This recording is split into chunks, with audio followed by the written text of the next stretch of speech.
வணக்கம். ஜாய் கிச்சனில் இன்றைக்கி நான் வந்து பொடி இட்லி செய்ய போகிறேன். இதுக்கு வந்து 4 இட்லி எடுத்துருக்கிறேன். 4 இட்லி எடுத்து இந்த மாதிரி பொடிசாக கட் பண்ணி வச்சுருக்கிறேன். இதுக்கு பழைய இட்லி தான். நம்ம இன்றைக்கி செஞ்சுட்டு மீதி ஆச்சுன்னா எப்போவும் உப்புமா தாளிப்போம்.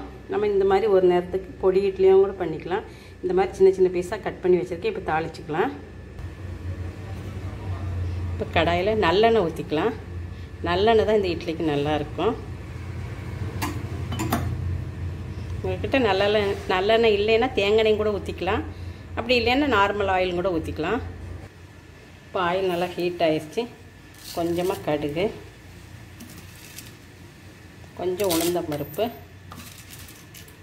இந்த உளுந்தம்பருப்பெல்லாம் கொஞ்சம் கடலைப்பருப்பு போட்டிருக்கேன். இந்த மாதிரி கடலைப்பருப்பு உளுந்து எல்லாம் கொஞ்சம் போடும்போது சாப்பிட்றதுக்கு நல்லா கடுக்கு நல்லாயிருக்கும். கொஞ்சம் உளுந்தம்பருப்பு,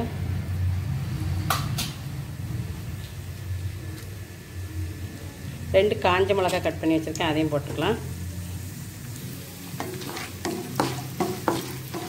இப்போ கடுகு நல்லா பொரியட்டும். இப்போ இது கூட கொஞ்சமாக கருவேப்பிலை,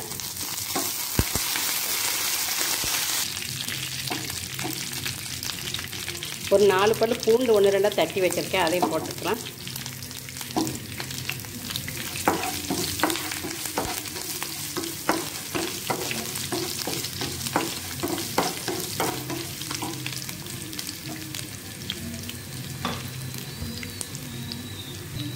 இப்போ இது கூட ஒரு பெரிய வெங்காயம், சின்ன சைஸு பெரிய வெங்காயம், ஒரு வெங்காயம் கட் பண்ணி வச்சுருக்கேன். நல்லா பொடிசாக நீட்டமாக கட் பண்ணி வச்சுருக்கேன்.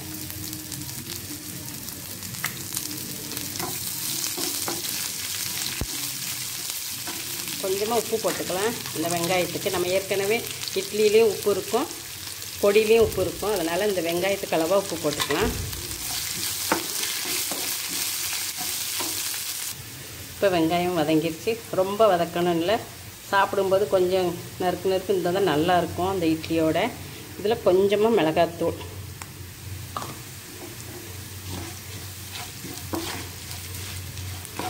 இது ஆப்ஷனல் தான். காரமெல்லாம் உங்களுக்கு விருப்பத்துக்கு தந்தாப்பில் நீங்கள் போட்டுடுங்க. இப்போ எடுத்து வச்சுருக்க இட்லியை போட்டுடலாம்.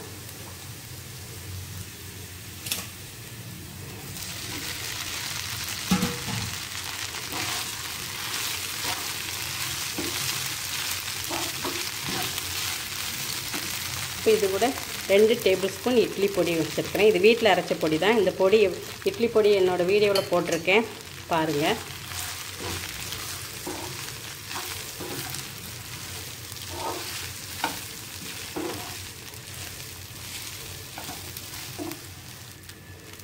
நல்லா கலந்து விட்டாச்சு. நீங்கள் சூடான இட்லியாக இருந்தால் இப்படி நல்லா கலந்துட்டு உடனே ஆஃப் பண்ணிக்கலாம். இது வந்து ஆறின இட்லி தான், அதனால் கொஞ்சம் நேரம் கலந்து விட்டுட்டு அப்படியே சிம்மில் வச்சு கொஞ்சம் நேரம் மூடி விடலாம். இப்போ நல்லா சூடாகிடுச்சு. ஆறின இட்லினால நல்லா சூடு பண்ணியிருக்கேன். இதே சூடான இட்லியாக இருந்தால் உடனே போட்டு அப்படியே பொடியை போட்டு நல்லா பரட்டி எடுத்துட்டால் போதும். இப்போ ரெடி ஆகிடுச்சு. இது ரொம்ப சட்டுன்னு செஞ்சிடலாம். இப்போ இதை வேறு ஒரு பாத்திரத்துக்கு மாற்றிடலாம். இப்போ ரொம்ப டேஸ்ட்டான பொடி இட்லி ரெடி.